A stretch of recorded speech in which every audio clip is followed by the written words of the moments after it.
Right, this is the Realme 7 5G, and it's £279 right now. And this has really surprised me. Actually, I've seen a few websites reviewing this already, and they're giving it rave reviews. And I thought, well, it's £279. It can't be that good, surely. But to be fair, it is. It really is. The one thing that's impressed me more than anything, yes, it's got 5G. Yes, it's got a 5,000 milliamp hour battery, which lasts for absolutely ages. And it's got 120 hertz ultra smooth display. And by the way, I'll just show you that. There's something here that may not have been covered in. I've got to put my pin in or use my face unlock. You can see here the specs of the phone. So it's running a Dimensity 800U octa-core processor. We've got 128 gig on board. We've got 6 gig of RAM. Very good sort of specs at this price point. Android 10 and the Realme UI interface on here too. And if you go down to the bottom, you go to the Realme Lab. You can choose to have smooth scrolling turned on, and that makes the already smooth screen even smoother. You can see here in display and brightness that we could see the color, and here you go, here's a screen refresh. You can auto detect the rate or set it to 120 hertz and 60 hertz, etc. So we can browse the internet and we can scroll up and down, and hopefully it'll be a lovely smooth experience. Now I've turned it on the Realme Labs. You can see here that's very smooth indeed. The one thing that's impressed me more than anything though, and it's got 30-watt dark charge as well. I need to mention that. So even when that 5,000 milliamp hour battery does go flat, you can charge it really quickly with the 30-watt dart charge. It goes from about nothing to 100% in a little over an hour. It's 65 minutes to be precise, but it's call it an hour. It's really good. And a 5,000 milliamp hour battery will give you 25 days standby. Obviously, in real use, it's not 25 days because you're going to be using the thing, but it is really good. So there, the camera is what really impressed me. So if we go into some of the shots I've taken here, this, considering the price point, these photos have come out very well indeed. I've taken these on a very grey day, out shopping, doing nothing really special, and you can see the mighty Poundland there because I am a super posh type person that goes to the poshest stores around. There's Poundland. I'm just testing out the various lenses on here. We've got a 48 megapixel quad camera on the back, and the specs on that one. So we've got, let me just show you the camera on the back. We've got a 48 megapixel quad camera, which means there's obviously 4 lenses. So you've got an 8 megapixel ultra wide lens. So if you need to do any wide angle ones, we've got a black and white portrait lens, which means there's no software grayscaling going on, and we've got a 2 megapixel macro lens for the super duper up close shots that you might want to take. You've got nightscape, you've got panoramic view, you've got expert mode, you've got time lapse. I'm going to show you some bits and bobs on that. And the camera here, we've got various different, here's all the zoom settings here. There's the ultra wide, and we can go to 2 times zoom, 5 times zoom, and we can go to 48 megapixel mode as well. So if you want to take your shots in 48 megapixel, we've got text scanner, so you can take a picture of a piece of paper and have that scanned. You can have an ultra macro, which uses that macro lens. Expert mode, which you can save and twiddle around with all the bits and bobs that I have no idea what they are. White balance and all this stuff, and autofocus, and you can switch on raw format if you wish. This all comes as standard in here. You've got AI scene recognition for the rest of us that just prefer to just point and shoot. You've got AI here. So if you take a picture of something, let's take a picture off shot here of a plant, it will recognize that it's a plant, and it will it'll tweak the settings to suit. That is a really good photo. I must admit, it's a very good photo indeed. All the shots I've taken on here, and I've taken some really random shots. They are clear, they are colourful, they really are. You can see where I am as well. I've got the geotagging turned on. You can turn that off if you wish. We've got an edit function within the gallery here. You can auto enhance, you can crop, you can beautify, you can filter, you can doodle on the things.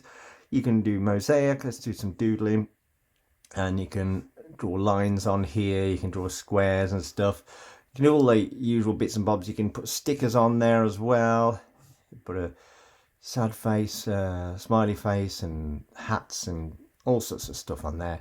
If you've taken a picture of somebody, you can turn the blur on and off. There's loads of different options on here. The camera is really, really decent indeed, even when you're in the middle of a very grim day and you're taking test photos for this this review. So let's just see what other shots I've got on here. Again, this is in real darkness here. 5 o'clock at night. It's the middle of winter.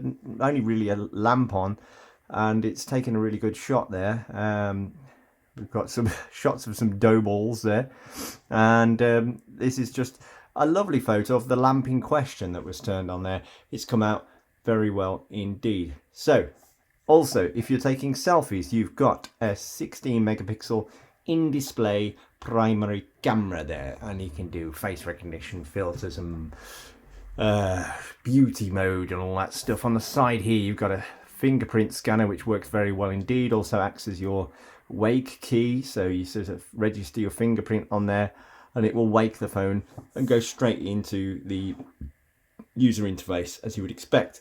You can put a micro SD card in, so if you do find that 128 gigs is not quite enough storage, you can put one SIM card in and one micro SD card in.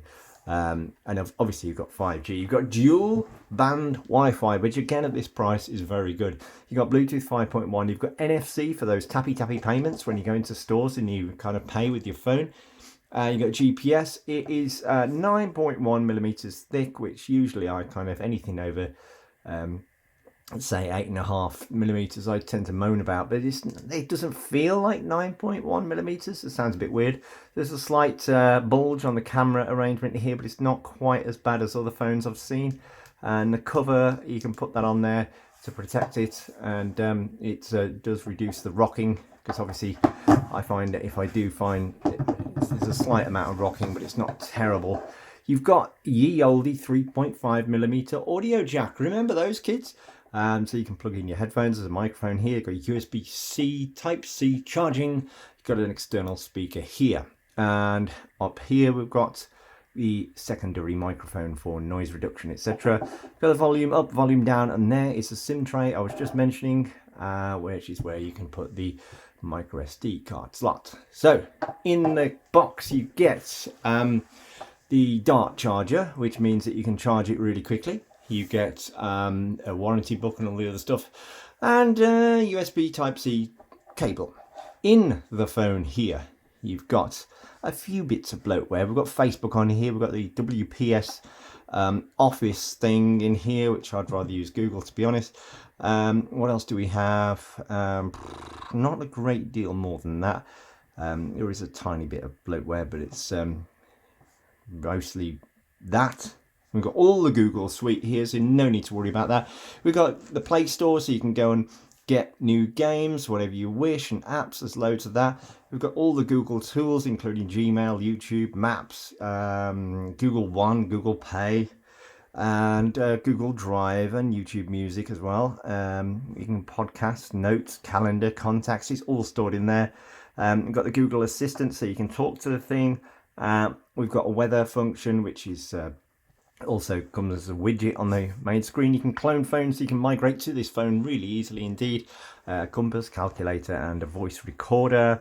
The gallery system, which we've already gone through. The messaging system, the Chrome browser as well. Again, this CPU is really quite good, I must admit. I've had no complaints using this phone. It's not run slow, or it's not bothered me. The 2400 by 1080p full HD screen at 405 ppi really does look very good indeed. I must say, it's bright, it's vivid, it looks good in the outside light, in the sunshine, and no complaints from me. For the price, for what it is, $279, it's very good. Let's just have a quick look at the settings on here, and you can possibly get it for less than $279 as well if you have a look around. You've got all the settings. You can turn NFC on and off. You can do screencast if you wish, put your photos onto your TV. You can change the eye comfort and dark mode. You can change how long the screen stays on, the refresh, which we've gone across already, the font size, the display size. You can change your wallpaper through here. You can change the way that the home screen's laid out and how many icons you've got on there. whether it fills the icons itself, the closing and animation startup speed. There's so many options on here. Let's have a look at the wallpaper here. You've got live wallpapers here, so if you don't like a sort of boring backdrop, you can have one that moves like that. So you set that as the home screen, and now you've got a very vivid and motion packed home screen. And we've got all the bits on here, all the shortcuts you can get to. You can turn these on and off, and you can edit with a pencil which one of these is displayed in the top. Obviously I've got the Wi-Fi, mobile data, torch at the top. You can add in screenshot, camera, clock, or the bits and bobs. Let's go back, just go back into settings on the phone. What else do we have? So you can change all the sounds, obviously the noises that it makes, and vibration, your do not disturbs, and you can tell the phone to not disturb you in the night time, which is great, or at the weekend, and allow calls from certain individuals if you wish to only allow certain calls through. Your security is here, so you can have face unlock, fingerprint unlock, and convenience tools are here as well, so you can wake Google Assistant with a power button, which is good. So if you want to use Google Assistant, you've got smart sidebar as well, which is a cool floating option here. You can sort of slide in and it will show you a range of applications that you can choose from. You can use gestures and motions, battery. You can see that will help you adjust your battery usage and when you want power saving mode on, etc. Software updates about the phone, the app cloner, a split screen, and the Realme Lab that I've shown you. $279. This is a beautiful screen, a great price from Realme. That is a brilliant phone, I must admit. So highly recommended from us here at Coolsmartphone.com.